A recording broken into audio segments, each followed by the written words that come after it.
नमस्कार दोस्तों, success Vista classes channel पर आपका बहुत बहुत स्वागत है। दोस्तों, जैसा कि आप देख रहे हैं आरआरबी ग्रुप डी के एग्जाम्स आपके लगातार चल रहे हैं। हम यहां पर शिफ्ट का आपको एनालिसिस करा रहे हैं। तो आइए दोस्तों, आज की शिफ्ट्स में पूछे गए सारे क्वेश्चंस को हम देखते हैं।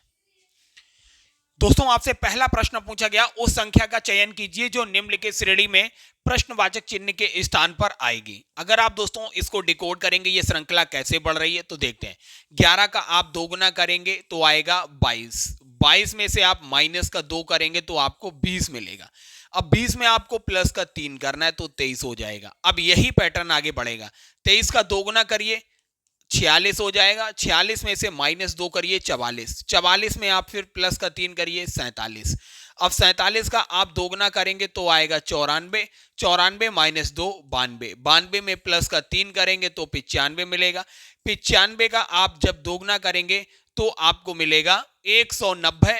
माइनस का 2 करिए तो 188। इस तरीके से प्रश्नवाचक चिन्ह की जगह 188 आएगा। चौथा ऑप्शन बिल्कुल करेक्ट है। अगला प्रश्न आपसे दोस्तों पूछा गया, एक कार एक निश्चित दूरी की 1/3 दूरी को 30 किलोमीटर प्रति घंटे की चाल से तय करती है और शेष दूरी को 20 किलोमीटर प्रति घंटे की चाल से तय करती है, तो 4 घंटे में उसने कितनी दूरी तय की। तो सबसे पहले दोस्तों 1/3 दूरी तय करने में उसे कितना समय लगा, t1 समय लगा।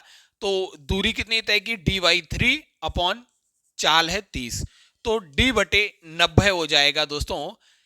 इतना टाइम लगा t1। अब दूसरी कंडीशन में देखिए, टाइम t2, दूरी कितनी बची दोस्तों, 2/3 डी दूरी बची और चाल है उसकी 20।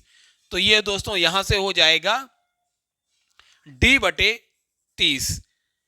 अब देखिए टोटल टाइम कितना दिया हुआ है, t1 प्लस t2 बराबर 4 घंटे दिया हुआ है। 4 घंटे रख दीजिए।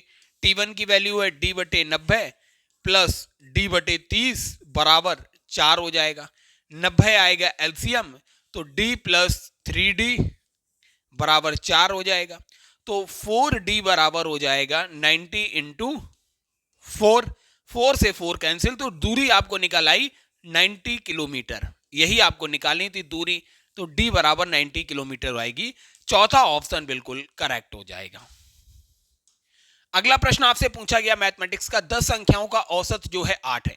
यदि प्रत्येक संख्या को 2 से विभाजित किया जाता है तो इस प्रकार प्राप्त संख्याओं के नए समूह का औसत ज्ञात करना था। अब दोस्तों कुछ औसत की प्रॉपर्टीज याद रखिए। आपको जिस समूह का औसत दिया होता है, एवरेज दिया होता है, अगर सभी संख्याओं को किसी समान संख्या से विभाजित किया जाता है, जैसे यहां 2 से विभाजित किया गया, तो उसका एवरेज भी 2 से विभाजित हो जाता है। अगर सभी संख्याओं को 2 से गुणा किया जाता तो उसके एवरेज में भी 2 का गुणा हो जाता। सभी संख्याओं में अगर एक निश्चित संख्या जोड़ी जाती तो उसके एवरेज में भी वह जुड़ जाता। अगर एक ही निश्चित संख्या सभी संख्याओं में से घटाई जाती तो एवरेज में से भी वही संख्या घट जाती। तो बस ये आपको हल ही नहीं करना था। यदि प्रत्येक संख्या से 2 विभाजित किया जाता है तो ऑब्वियस ही बात है, एवरेज औसत भी 2 से विभाजित हो जाएगा, तो ये 4 हो जाएगा। इस तरीके से दूसरा ऑप्शन करेक्ट है। अगला प्रश्न आपसे दोस्तों ये त्रिकोणमिति से पूछा गया, tan theta plus 1/tan theta का मान निकालना था। तो दोस्तों tan थीटा क्या होता है, sin थीटा बटे cos थीटा, और 1/tan थीटा क्या होता है, cot थीटा, तो cos थीटा बटे sin थीटा हो जाएगा। ये आप अगर इसे हल करेंगे तो sin theta cos theta LCM आ जाएगा, ऊपर हो जाएगा sin स्क्वायर थीटा प्लस का cos square theta. sin square theta plus cos square theta 1 होता है दोस्तों, आपको पता है, तो 1/sin theta into 1/cos theta हो जाएगा। ये क्या हो गया, cosec theta into sec theta. इस तरीके से दोस्तों आपको पता चल गया आंसर क्या होगा। चौथा ऑप्शन करेक्ट है, cosec theta into sec theta. वर्ग की प्रॉपर्टीज दी हुई थी, वर्ग के संबंध में कौन सा कथन सत्य है ये पूछा था।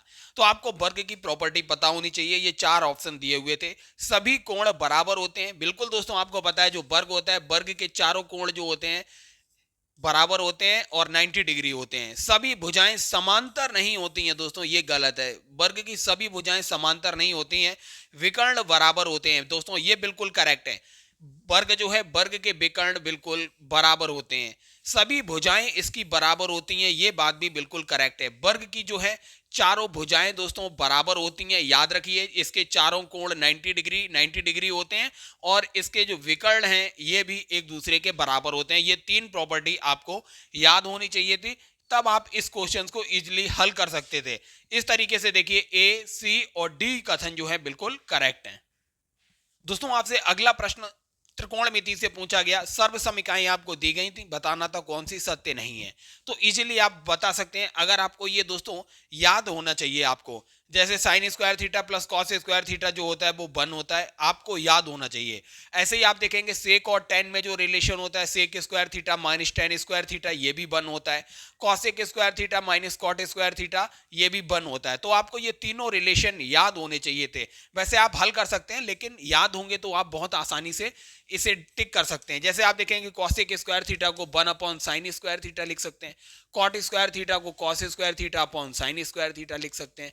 इस तरीके से ये हो जाएगा दोस्तों, साइन स्क्वायर थीटा एलसीएम हो जाएगा और ऊपर हो जाएगा 1 माइनस कॉस स्क्वायर थीटा। तो 1 minus cos square theta sine square theta हो जाएगा अपॉन साइन स्क्वायर थीटा। तो ये इस तरीके से क्या हो गया, 1 आएगा। ये दोस्तों यहाँ पे हल किए जा सकते हैं, लेकिन ये चीजें आपको इजीली याद होनी चाहिए। तो तीसरा ऑप्शन बिल्कुल करेक्ट है, tan square theta plus cot square theta जो है ये 1 नहीं होता है, इसलिए तीसरा ऑप्शन गलत था। अगला प्रश्न है दोस्तों आपका, श्रृंखला दी हुई थी, आपको बताना था इस प्रश्नवाचक चिन्ह की जगह क्या आएगा। अगर दोस्तों आप देखेंगे 3 का दोगुना करेंगे तो आएगा 6, 6 में 2 जोड़ेंगे तो आपको मिल जाएगा 8। वहीं आप अब अगली संख्या जो है 8 को दोगुना करेंगे तो मिलेगा 16। अब इसमें से -2 करेंगे तो आपको मिलेगा 14। मतलब दोस्तों एक बार आपको दुगना करके 2 जोड़ना है और अगली बार दुगना करके 2 घटाना है। इसी तरीके से ये श्रृंखला आगे बढ़ रही है। अब देखिए यहाँ पे 2 घटा दिया तो अब 14 दूनी 28 में प्लस 2 करना पड़ेगा तब 30 आएगा। 30 दूनी 60 में अब -2 करना पड़ेगा तब 58 आएगा। अब -2 किया तो 58 दूनी जो हो जाएगा 116 होगा। इसमें आपको प्लस का 2 करना पड़ेगा तो 118 जो आएगा प्रश्नवाचक चिन्ह की जगह पर आएगा। इस तरीके से दूसरा ऑप्शन बिल्कुल करेक्ट हो जाएगा। अगला प्रश्न दोस्तों आपसे पूछा गया था कि 2 minus P x square plus 2 P x minus P plus 1 बराबर 0 के मूल समान हो तो पी की वैल्यू क्या होगी। दोस्तों द्विघात समीकरण में आपको यह चीज पता होनी चाहिए कि जब मूल समान होते हैं तो डी की वैल्यू जो विविक्त कर होता है ये 0 के बराबर होता है। ये क्या होता है, बी स्क्वायर माइनस 4ac बराबर 0 हो जाएगा। तो यहां से देखिए b क्या है, x का गुणांक जो होगा वो b होगा, 2p है तो 2p का स्क्वायर 4p स्क्वायर हो जाएगा। -4 इंटू ए क्या है, एक्स स्क्वायर का गुणांक 2 माइनस पी हो जाएगा। और c क्या है दोस्तों, माइनस का p प्लस 1 जो है ये c है। अब ये बराबर 0 होगा। अब द्विघात समीकरण दोस्तों बन जाएगा, क्या होगा, 4p स्क्वायर माइनस ये वाला माइनस इस माइनस से मल्टीप्लाई होगा तो प्लस हो जाएगा। तो ये हो जाएगा 4 इंटू इसका मल्टीप्लाई करेंगे तो हो जाएगा 2p प्लस का 2 माइनस का p स्क्वायर माइनस का p बराबर 0। अब इसे इजीली आप हल कर सकते हैं।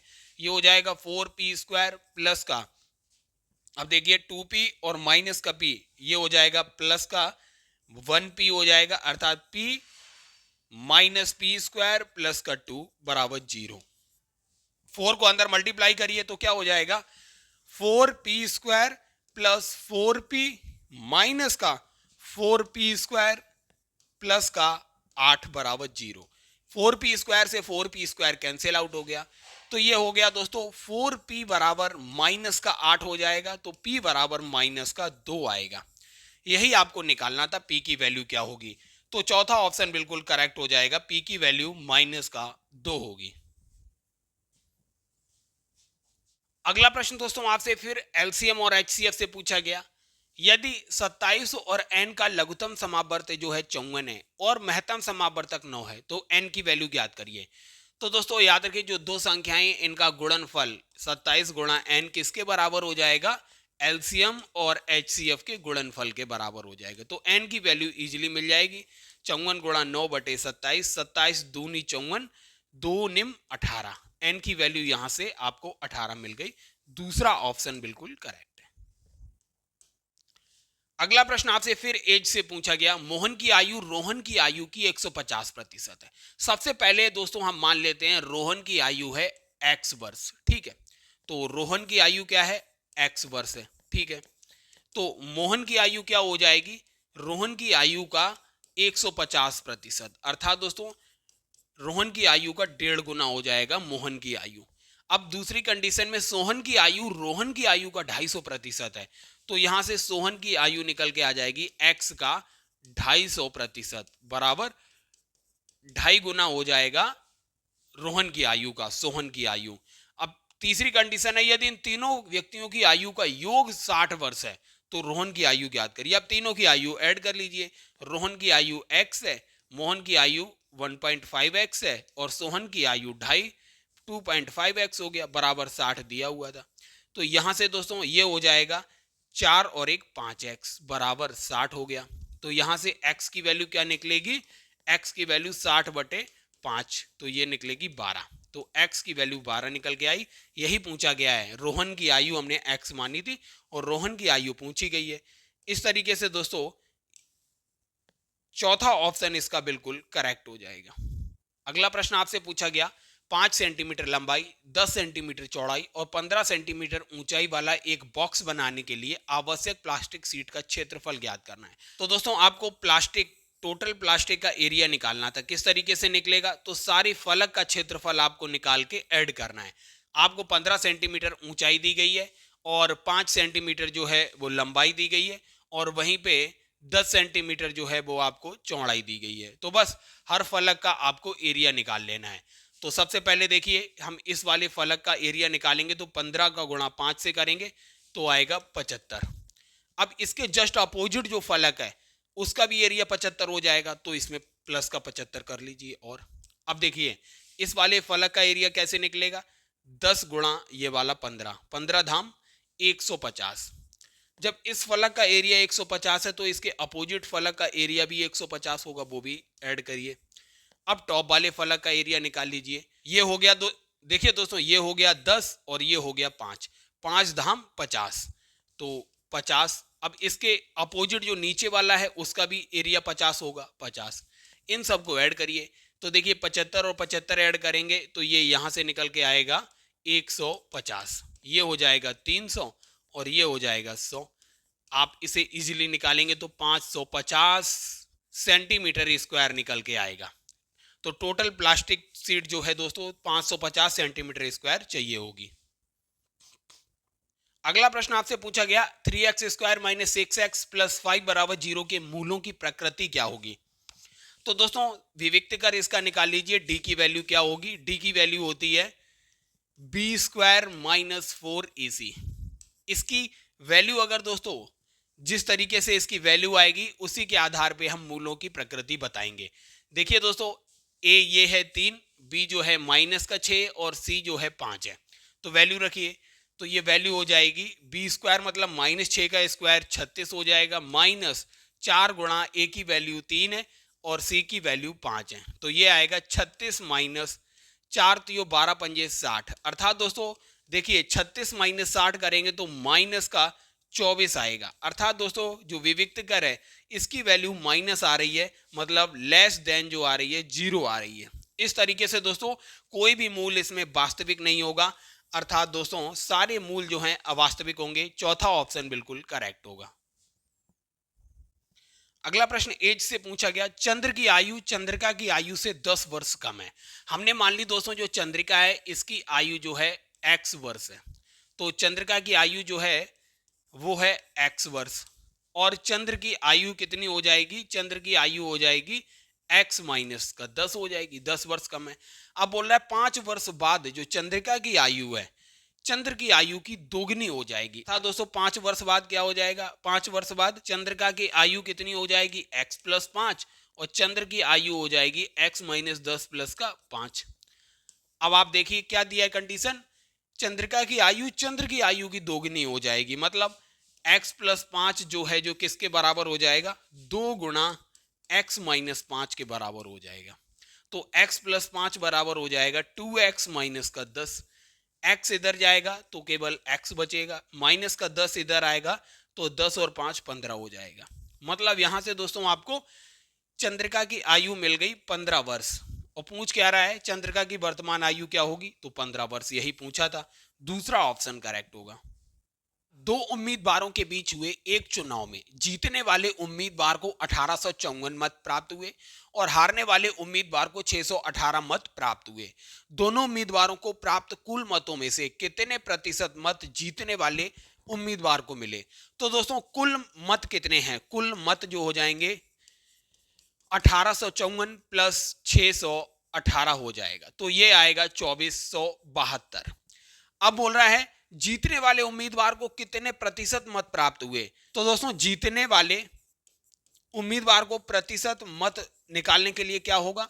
उम्मीदवार को कितने मत मिले? 1854। टोटल मत कितने हैं? 2472। गुणा करिए 100 से, तो आप देखेंगे दोस्तों ये 185400 बटे 2472। आप जब इसको कट करेंगे तो आपको मिलेगा 75% मत जो हैं दोस्तों ये मिले जीतने वाले उम्मीदवार को। पहला ही ऑप्शन बिल्कुल करेक्ट होगा। अगला प्रश्न आपसे पूछा गया, एक कक्षा में 40 विद्यार्थी हैं, लड़कियों की संख्या जो है वो लड़कों की संख्या के 3/7 भाग के बराबर है, तो कक्षा में लड़कों की संख्या क्या होगी? तो दोस्तों याद रखिए लड़कों की संख्या हमने यहां पर मान ली x है, तो गर्ल्स की संख्या कितनी हो जाएगी? 3/7 x हो जाएगी। अब टोटल विद्यार्थी कितने हैं दोस्तों? 40, तो दोनों को ऐड करिए, x प्लस 3/7 x बराबर 40, तो यहां से 10x/7 बराबर 40 हो जाएगा। यहां से x की वैल्यू दोस्तों निकल के आएगी 28। x हमने क्या माना था? लड़कों की संख्या मानी थी, और यही पूछा गया कक्षा में लड़कों की संख्या कितनी है? तो 28। तीसरा ऑप्शन बिल्कुल करेक्ट है। दोस्तों सादृश्यता से यह प्रश्न आपसे पूछा गया, उस विकल्प का चयन कीजिए जो पांचवी संख्या से उसी प्रकार संबंधित है जिस प्रकार दूसरी संख्या पहली संख्या से और चौथी संख्या तीसरी संख्या से संबंधित है। अर्थात दोस्तों इनके बीच रिलेशन देखना है आपको और बताना है यहां पर क्या आएगा। इसको दोस्तों डिकोड करिए। देखिए ये जो संख्या है 2, इसका करिए 2 गुना, तो हो जाएगा 4। 4 का स्क्वायर करेंगे तो आपको 16 मिल जाएगा। ऐसे इस संख्या को करिए 2 गुना, तो ये हो जाएगा 6, और इसका स्क्वायर करेंगे तो 36 मिलेगा। इसका उल्टा करिए दोस्तों, 64 का यहाँ पे वर्गमूल लीजिए तो 8 आएगा, 8 का आधा कर दीजिए तो आपको यहाँ पर प्रश्नवाचक चिन्ह की जगह 4 मिल जाएगा। इस तरीके से तीसरा ऑप्शन बिल्कुल करेक्ट है। अगला प्रश्न आपसे दोस्तों पूछा गया, निम्न में से कौन सा द्विघात समीकरण के रूप में खंडनीय है? तो दोस्तों आप देखिए द्विघात समीकरण इनमें से कौन सा हो सकता है? आप देखिए दूसरा ऑप्शन, यहां मैक्सिमम पावर 2x3, यहां x3 है, इधर लाएंगे तो x3 बचेगा, तो x की मैक्सिमम पावर यहां पर 3 तब भी बचेगी। ये द्विघात समीकरण नहीं हो सकता है। यहां देखिए m-4 का होल स्क्वायर बराबर 12 प्लस m³ दिया हुआ है, इसका मतलब ये भी द्विघात समीकरण नहीं हो सकता है। यहां दोस्तों देखिए 5 प्लस 3x² माइनस 1 बराबर 2/x दिया है, x इधर मल्टीप्लाई होगा तो 5x plus 3x³ minus x बराबर 2 होगा, तब भी दोस्तों x की मैक्सिमम पावर यहां पर जो है वो 3 है, ये भी द्विघात समीकरण नहीं होगा। पहला समीकरण द्विघात होगा। आप इसको जब सॉल्व करेंगे तो ये हो जाएगा x माइनस 2 का होल स्क्वायर माइनस 1 बराबर 30 गुणा x माइनस 2। यहां x की मैक्सिमम पावर दोस्तों 2 हो जाएगी। इस तरीके से पहला ऑप्शन बिल्कुल करेक्ट हो जाएगा कि ये द्विघात समीकरण के रूप में खंडनीय है। दोस्तों आपसे अगला प्रश्न पूछा गया, दो कक्षाओं में ए और बी में निश्चित संख्या में विद्यार्थी हैं। यदि 4 विद्यार्थियों को ए से बी में स्थानांतरित किया जाए तो बी की संख्या ए की तुलना में 2.5 गुना हो जाती है। यदि 2 विद्यार्थियों को बी से ए में भेज दिया जाए तो दोनों कक्षाओं में विद्यार्थियों की संख्या समान हो जाती है। तो आपको ए में विद्यार्थी बताने थे। हमने मान लिया दोस्तों ए में विद्यार्थियों की संख्या है x और बी में जो है विद्यार्थियों की संख्या है y। पहली कंडीशन लगाइए, यदि 4 विद्यार्थियों को ए से बी में स्थानांतरित करना है तो पहली कंडीशन में ए में विद्यार्थी x माइनस 4 हो जाएंगे और बी में विद्यार्थी y प्लस 4 हो जाएंगे। तो कंडीशन दी हुई है बी की संख्या ए की तुलना में 2.5 गुना हो जाती है, अर्थात दोस्तों y प्लस 4 बराबर जो हो जाएगा 5/2 x माइनस 4 हो जाएगा। और दूसरी कंडीशन में दोस्तों क्या है, यदि 2 विद्यार्थियों को बी से ए में भेज दिया जाए, अर्थात दोस्तों दूसरी कंडीशन में ए में विद्यार्थियों की संख्या x प्लस 2 हो जाएगी और बी में विद्यार्थियों की संख्या y माइनस 2 हो जाएगी। ये यहां पर कह रहा है कि इस कंडीशन में दोनों कक्षाओं में विद्यार्थियों की संख्या समान हो जाती है, मतलब x प्लस 2 बराबर y माइनस 2 हो जाता है, तो y बराबर x प्लस 4 हो जाएगा। अब दोस्तों ये वैल्यू इस समीकरण में रख दीजिए, y की जगह x प्लस 4, तो x प्लस 4 बराबर 5/2 x माइनस 10। माइनस का 10 दोस्तों इधर लेके आएंगे तो x प्लस 4 8 और 10 18 हो जाएगा, बराबर 5/2 x। x इधर जाएगा तो 5/2 x से माइनस हो जाएगा, तो ये हो जाएगा 3/2 x बराबर 18। 3 छक 18 हो जाएगा, तो x की वैल्यू यहां से 12 निकल के आएगी। हमने x क्या माना था, a में विद्यार्थियों की संख्या x, अर्थात इसकी वैल्यू 12 आई। तो दोस्तों दूसरा ऑप्शन बिल्कुल करेक्ट हो जाएगा, a में विद्यार्थियों की संख्या 12 आएगी। अगला प्रश्न आपसे पूछा गया, किसी भिन्न का अंश उसके हर से 3 कम है। तो देखिए सारे ऑप्शंस में जो अंश में और हर में डिफरेंस जो है वो 3 का दिया है। यदि अंश में 8 जोड़ दिया जाए तो भिन्न 5/4 के बराबर होती है। पहले ऑप्शन में दोस्तों अंश में 8 जोड़िए तो 21/16 हो जाएगा, ये दोस्तों नहीं होगा 5/4 के बराबर। दूसरी कंडीशन में अंश में 8 जोड़ेंगे तो ये 25/20 हो जाएगा, ये बिल्कुल 5/4 के बराबर हो जाएगा, दूसरा ऑप्शन हो सकता है। तीसरे ऑप्शन में देखेंगे दोस्तों अंश में 8 जोड़ेंगे तो 20/15 होगा, जो कि 4/3 के बराबर होगा, ये भी ऑप्शन नहीं हो सकता है। चौथे ऑप्शन को देखेंगे अंश में 8 जोड़ेंगे तो ये 17/12 होगा, ये भी ऑप्शन गलत है। इस तरीके से केवल दूसरा ऑप्शन है जिसमें अंश में 8 जोड़ने पे भिन्न जो है 5/4 हो जाती है। दोस्तों अगला प्रश्न आपसे गोले के आयतन से पूछा गया, किसी गोले का पृष्ठीय क्षेत्रफल 616 मीटर स्क्वायर दिया था, आपको उसका आयतन बताना था। तो दोस्तों पृष्ठीय क्षेत्रफल गोले का 4 पाई आर स्क्वायर होता है, 616 दिया हुआ था, तो यहां से आर स्क्वायर बराबर हो जाएगा 616/4 गुणा पाई की वैल्यू 22/7 हो जाएगी।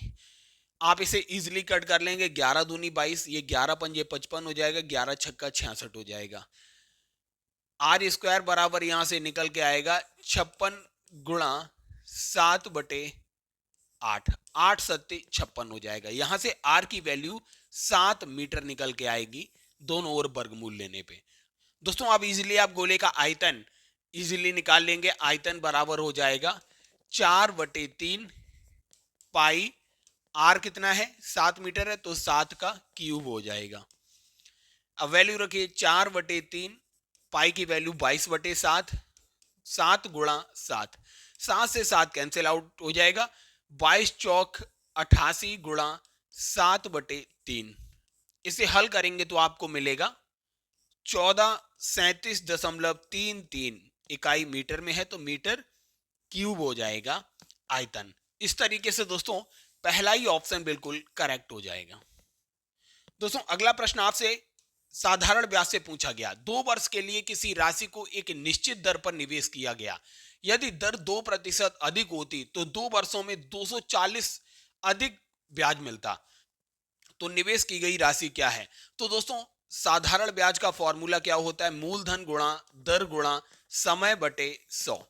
यहां देखिए क्या दिया गया है, यदि दर 2% अधिक होती, तो हमने मान ली दोस्तों मूलधन P है, दर 2% अधिक होती तो हमने 2% ही मान ली, और टाइम कितना है 2 वर्ष बटे 100, तो कितना अधिक ब्याज होता 240, हमने मान लिया 240 ही ब्याज होता, 240। तो इजीली यहां से आप निकालेंगे P की वैल्यू क्या मिलेगी, 240 गुणा 100/4, 4 से ये कट हो जाएगा, 4 छंग 24, तो P की वैल्यू क्या मिल जाएगी आपको 6000 रुपए जो है ये P की वैल्यू आएगी। यही पूछा गया था, निवेश की गई राशि क्या होगी, मूलधन पूछा गया था। तो इस तरीके से दोस्तों P की वैल्यू आएगी 6000, इसका चौथा ऑप्शन देखिए बिल्कुल करेक्ट हो जाएगा। अगला प्रश्न दोस्तों आपसे पूछा गया, आपको हल करना था इसे a माइनस बी का whole cube plus b minus 2c का whole cube plus minus a plus 2c का होल क्यूब की वैल्यू क्या होगी। तो दोस्तों याद रखिए आपको एक रिलेशन दिया जाता है, a plus B plus c की वैल्यू अगर 0 हो तो इस केस में जो A Q plus B Q plus C Q की वैल्यू जो होती है वो 3ab c की बराबर होती है। यहां दोस्तों a माइनस बी को आप मान लीजिए a, b माइनस 2c को मान लीजिए b, और माइनस a प्लस 2c को मान लीजिए c। अब आप तीनों का योग करिए, a minus B plus b minus 2c और प्लस करिए इसको minus a plus 2c। 2c से 2c कैंसिल, माइनस ए से प्लस का ए कैंसिल, माइनस बी से प्लस का बी कैंसिल, जीरो। अर्थात दोस्तों a प्लस बी प्लस सी बराबर जीरो आ रहा है। तो इसका क्यूब अर्थात इन तीनों का क्यूब जो होगा वो किसके बराबर होगा? 3 गुणा ए क्या है? a माइनस बी गुणा b क्या है? b माइनस टू सी, b माइनस टू सी इंटू c क्या है? माइनस ए प्लस टू सी, माइनस ए प्लस टू सी। ये इसके बराबर हो जाएगा इसके अकॉर्डिंग। तो ये देखिए ऑप्शन में कहा है, इस तरीके से दूसरा ऑप्शन बिल्कुल करेक्ट है। ये देखिए 3 गुणा ए माइनस बी गुणा बी माइनस टू सी गुणा माइनस ए प्लस टू सी। आप इस कॉन्सेप्ट को याद रखिए, यही कॉन्सेप्ट आपको यहां दिया गया था अलग तरीके से। उस विकल्प का चयन कीजिए जिसका पांचवी संख्या से वही संबंध है जो दूसरी संख्या का पहली से और चौथी का तीसरी से है। जो संबंध 21 का दोस्तों 35 से है, 12 का 20 से है, आपको वही इस क्वेश्चन मार्क का रिलेशन इससे बताना था। क्वेश्चन मार्क की जगह क्या आएगा? आइए दोस्तों इसे सॉल्व करते हैं। देखिए 7 का गुणा 3 से करेंगे 21, 7 का गुणा 5 से करेंगे 35, 4 का गुणा 5 से करेंगे 20, 4 का गुणा 3 से करेंगे 12। कहने का मतलब है संख्याएं जो हैं कॉमन हैं। यहां देखिए 3 और 5 का गुणा हो रहा है, 3 और 5 का गुणा हो रहा है। तो आपको यहां बताना है क्वेश्चन मार्क की जगह क्या आएगा। तो सबसे पहले इसे निकालिए यहां पर कि कौन सी संख्या जो है गुणित हो रही है। यहां देखिए पहली वाली संख्या जो है वो उसमें 5 कॉमन है, इसमें भी 5 कॉमन है, तो यहां भी 5 आएगा। तो 5 से डिवाइड करके देख लिए, 5 अट्ठे 40। अर्थात दोस्तों यहां पर ये 40 कैसे आया होगा? 8 का गुणा 5 से हुआ होगा। तो क्वेश्चन मार्क की जगह क्या आएगा दोस्तों? 8 का गुणा 3 से हुआ होगा, क्योंकि देखिए 5 और 3 से ही गुणा हो रहा है हर जगह। 5 और 3, 5 और 3, यहाँ 5 तो यहाँ 3, 8 3 24 हो जाएगा। क्वेश्चन मार्क की जगह 24 आएगा। इस तरीके से पहला ऑप्शन बिल्कुल करेक्ट है। दोस्तों आपसे अगला प्रश्न पूछा गया, यदि a प्लस बी बराबर 48 और ए बी बराबर 56 है तो ए क्यू प्लस बी क्यू का मान क्या होगा? ए क्यू प्लस बी क्यू का फॉर्मूला आपको याद होना था। क्या होता है? a प्लस बी गुणा A square plus B square minus का ए बी होता है। अब दोस्तों आपके पास a प्लस बी की वैल्यू है, A square plus B square की वैल्यू आप यहां से निकाल लेंगे, दोनों तरफ स्क्वायर करेंगे तो A square plus B square plus 2ab बराबर हो जाएगा 48 का स्क्वायर आपको याद होना चाहिए था 2304 होता है। तो A square plus B square बराबर क्या हो जाएगा? 2304 माइनस 2 गुणा 56। तो ये हो जाएगा दोस्तों ए स्क्वायर प्लस बी स्क्वायर बराबर 2304 में से 112 जब माइनस करेंगे तो ये आएगा 2192। अब ए स्क्वायर प्लस बी स्क्वायर की वैल्यू आपको मिल गई 2192। अब ये वैल्यू यहां पर पुट करिए, आपको आंसर मिलेगा ए क्यू प्लस बी क्यू बराबर हो जाएगा ए प्लस बी की वैल्यू 48 है गुणा A square plus B square 2192 है माइनस ए बी जो है वो 56 है। तो आप दोस्तों मल्टीप्लाई करिए 48 गुणा 2136। जब आप दोस्तों 48 गुणा 2136 करेंगे तो आपको आंसर मिलेगा 1,02,528। इस तरीके से दोस्तों तीसरा ऑप्शन इसका बिल्कुल करेक्ट हो जाएगा। अगला प्रश्न आपसे पूछा गया द्विघात समीकरण से 7x square plus 28x plus 1 बराबर 0 के मूलों का योग क्या होगा? मूलों का योग दोस्तों क्या होता है? मूलों का योग होता है माइनस का b अपॉन ए। b क्या है दोस्तों? x का गुणांक माइनस का 28 हो जाएगा बटे a क्या है? x स्क्वायर का गुणांक 7। तो 7 चौक 28 माइनस का 4 जो होगा मूलों का योग हो जाएगा। इस तरीके से तीसरा ऑप्शन बिल्कुल करेक्ट है। अगला प्रश्न आपसे पूछा गया 2x minus 3y plus 7z और 4z माइनस 5x के योगफल को 12x माइनस z से घटाना है आपको। इन दोनों को ऐड करिए, क्या आएगा? देखिए 2x यहाँ प्लस का है, यहाँ माइनस का 5x है तो माइनस का 3x हो जाएगा। 4z और 7z को ऐड करेंगे तो 11z हो जाएगा, माइनस का 3y बचेगा। अब आपको दोस्तों इस चीज को 12x माइनस z से माइनस कर दीजिए। तो 12x माइनस का z से इसको माइनस करेंगे तो क्या हो जाएगा? माइनस माइनस प्लस ये 3x माइनस का 11z प्लस का 3y होगा। तो करिए 12x और 3x को ऐड करेंगे तो 15x हो जाएगा, माइनस का z और माइनस का 11z माइनस का 12z हो जाएगा प्लस का 3y हो जाएगा। इस तरीके से आप देखेंगे दोस्तों चौथा ऑप्शन इसका बिल्कुल करेक्ट होगा। दोस्तों आपसे अगला प्रश्न चक्रवृद्धि ब्याज से पूछा गया यदि टी किसी धनराशि को निरूपित करता है, मतलब ये मूलधन है, टी जो है मूलधन है, एम जो है वर्षों की संख्या को निरूपित करता है, एम का मतलब यहां दोस्तों टी फॉर टाइम है, याद रखिए, और पी जो है ब्याज दर को निरूपित करता है, तो चक्रवृद्धि ब्याज को निम्न में से किससे निरूपित करेंगे? तो दोस्तों कंपाउंड इंटरेस्ट का फॉर्मूला क्या हो जाएगा? मूलधन को किससे निरूपित किया गया है? टी से निरूपित किया गया है, गुणा 1 प्लस चक्रवृद्धि ब्याज को किससे निरूपित किया गया है दोस्तों? ब्याज जो है पी से निरूपित किया गया है, तो पी अपॉन 100 की पावर टाइम होता है।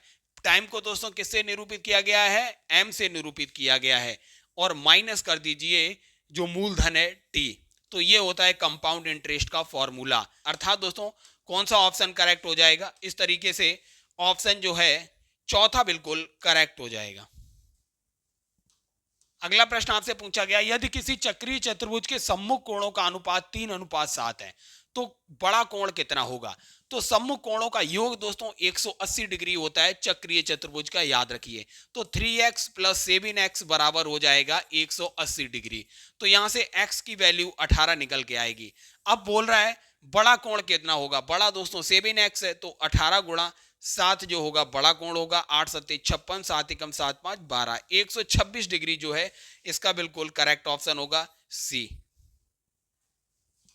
अगला प्रश्न आपसे पूछा गया एक यात्रा में कोई व्यक्ति 90 किलोमीटर की दूरी 45 किलोमीटर प्रति घंटे से और 150 किलोमीटर की दूरी 50 किलोमीटर प्रति घंटा से तय करता है, तो पूरी यात्रा की औसत चाल क्या होगी?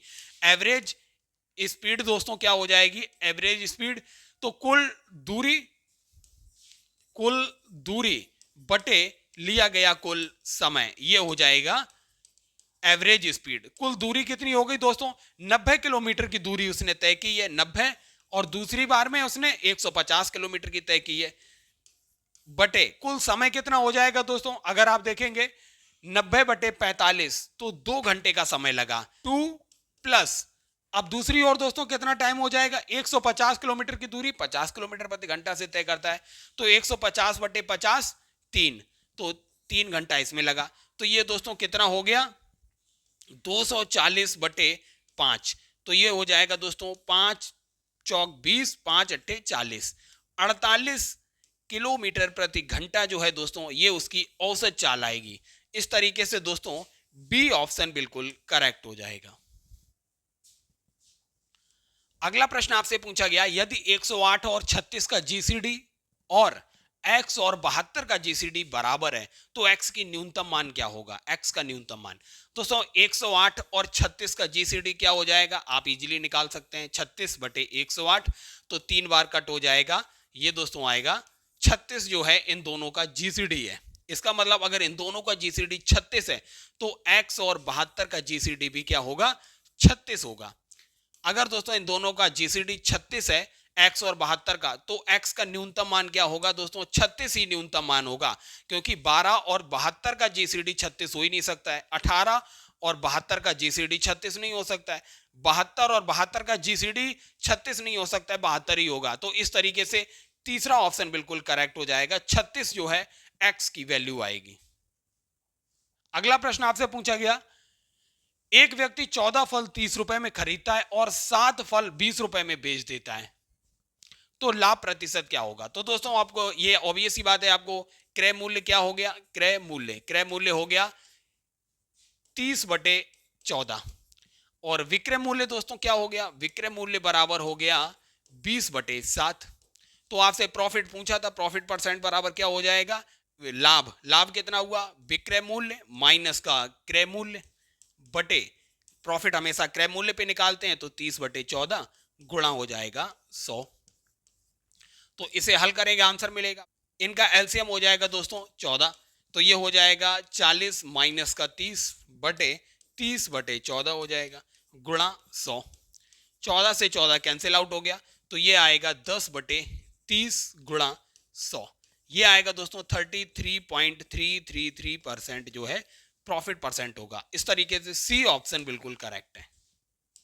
एक सम बहुभुज के प्रत्येक अंतःकोण का माप 120 डिग्री है, तो बहुभुज की कितनी भुजाएं होंगी? दोस्तों बहुभुज के अंतःकोण की माप बराबर क्या होता है? n-2 गुणा 180 बटे n, जहां पर n जो है भुजाओं की संख्या है, यही आपको निकालना है। अंतः कोण की वैल्यू 120 डिग्री दिया हुआ है। n 180 का अंदर मल्टीप्लाई करिए, 180 n माइनस 360, और इस n का गुणा 120 से करेंगे तो 120 n हो जाएगा। 360 को इधर लेके आइए और 180 n में से 120 n माइनस करेंगे तो 60 n बचेगा। जीरो से जीरो कैंसिल, 6 जा हो जाएगा 36। तो भुजाओं की संख्या निकल के आएगी 6। इस तरीके से चौथा ऑप्शन बिल्कुल करेक्ट हो जाएगा। दोस्तों त्रिकोणमिति से अगला प्रश्न पूछा गया, आपको सरल करना था। तो इनका एलसीएम दोस्तों क्या हो जाएगा, साइन ए गुणा 1 प्लस कॉस ए जो है एलसीएम हो जाएगा, और इधर हो जाएगा साइन स्क्वायर ए प्लस ये हो जाएगा 1 प्लस कॉस ए का होल स्क्वायर। तो ओपन करेंगे 1 plus cos square A plus 2 cos A. Sine square A plus cos square ए दोस्तों 1 हो जाएगा, और एक 1 पहले से ही है, तो 2 प्लस 2 कॉस ए हो जाएगा upon sine A into 1 plus cos A. दोस्तों ऊपर से 2 कॉमन लेंगे तो यहां हो जाएगा 1 प्लस कॉस ए, और अपॉन में हो जाएगा साइन ए गुणा 1 plus cos A. 1 plus cos A से 1 प्लस कॉस ए कैंसिल, तो 2 बटे साइन ए क्या हो जाएगा, 2 कॉस ए। तो 2 कॉस ए जो है इसका बिल्कुल करेक्ट ऑप्शन है, तीसरा ऑप्शन बिल्कुल करेक्ट हो जाएगा।